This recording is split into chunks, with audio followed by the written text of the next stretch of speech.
Hello friends, मैं पीके Bishnoi from Sikar. मैं आज शुरुआत राजस्थान के इतिहास के शिलालेख और उसके बारे में जानकारी दे रहा हूँ। इसमें कोई गलती हो तो माफ़ करना प्लीज़। सबसे पहले क्वेश्चन नंबर 1, चीरवा शिलालेख से जानकारी मिलती है। बड़ा इंपॉर्टेंट क्वेश्चन है। चीरवा शिलालेख से जानकारी मिलती है। चीरवा शिलालेख से जानकारी मिलती है गोहिल वंशीय शासकों की उपलब्धि के बारे में, या पशुपत योगियों को और एकलिंग मंदिर के बारे में, या ये कह रहे हैं चित्रगच्छ के जैन आचार्यों के बारे में जानकारी मिलती है। तो इसका उत्तर होगा उपयुक्त सभी होगा, यानी इसके आंसर नंबर 4 है वो करेक्ट होगा। चीरवा शिलालेख से जानकारी मिलती है। जो 3 ऑप्शन देने हैं तीनों भी राइट है। क्वेश्चन नंबर 2, कुंभा द्वारा वर्णित या कुंभा द्वारा विरचित ग्रंथों की जानकारी मिलती है। बड़ा गजब का प्रश्न है। कुंभा द्वारा विरचित ग्रंथों की जानकारी किस अभिलेख से या प्रशस्ति से मिलती है?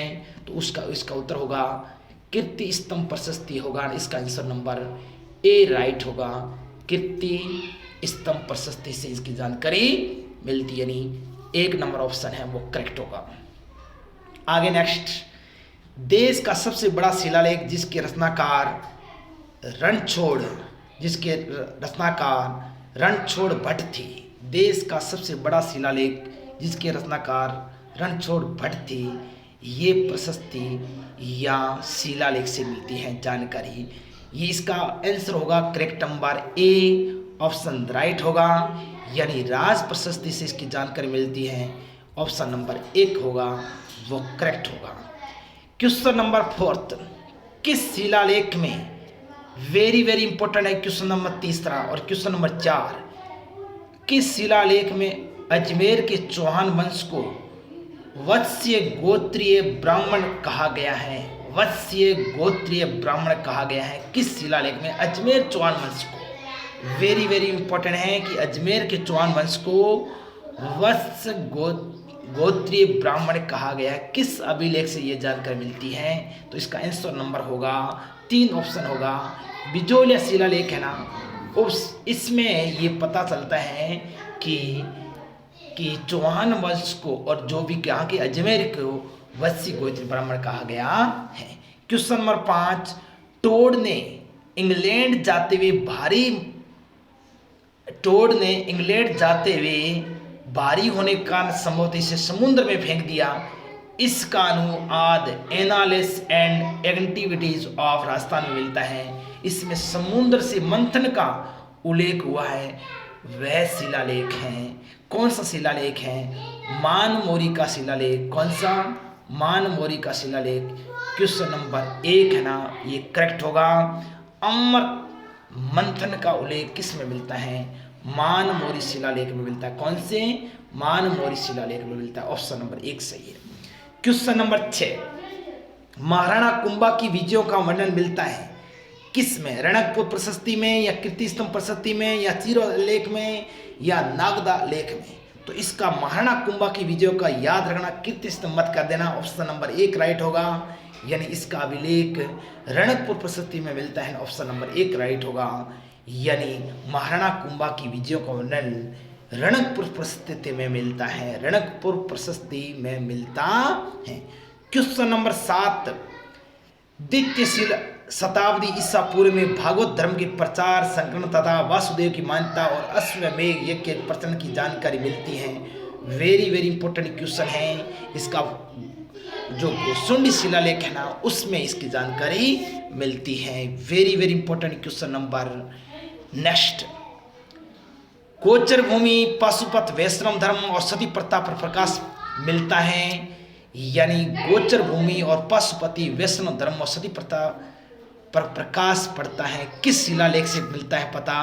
तो इसका आंसर याद रखना वेरी इंपॉर्टेंट है।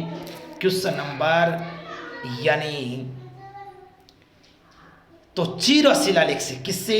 चीरवा शिलालेख से पता चलता है। ऑप्शन नंबर 2 है ना वो करेक्ट होगा।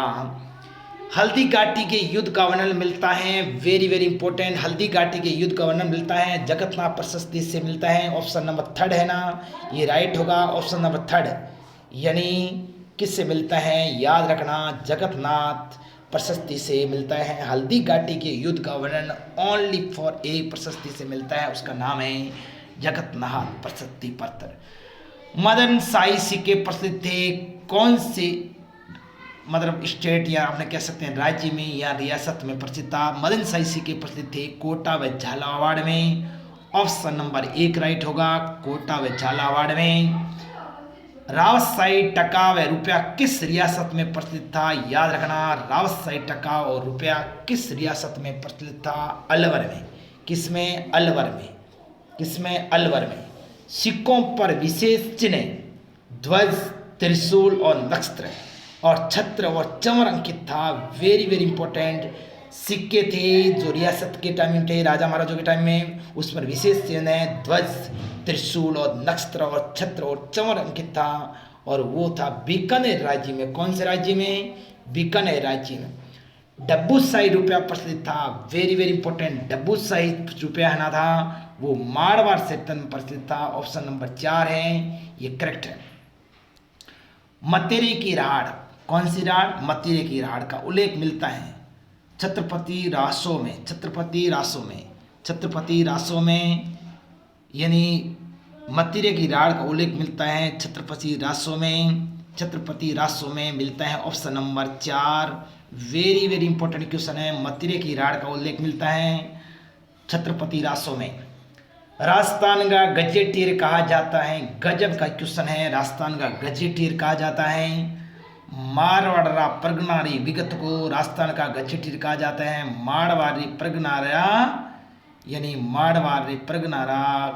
क्वेश्चन नंबर 14 इसका आंसर होगा, यानी सेकंड नंबर ऑप्शन है। राजस्थान का गजेटियर कहा जाता है, मारवाड़ा प्रगनारी विगत को कहा जाता है राजस्थान का गजेटियर। गजब का क्वेश्चन है। संपूर्ण राजस्थान के लिए राजस्थान शब्द का सर्वप्रथम प्रयोग किसने किया था? ये तो सबको पता है। संपूर्ण राजपूताना के लिए, संपूर्ण राजपूताना के लिए याद रखना, राजस्थान शब्द का प्रयोग सर्वप्रथम किसने किया था? कर्नल जेम्स वाट ने किया था। कर्नल जेम्स वाट ने किया था, यानी ऑप्शन नंबर 2 है ना, वो करेक्ट होगा।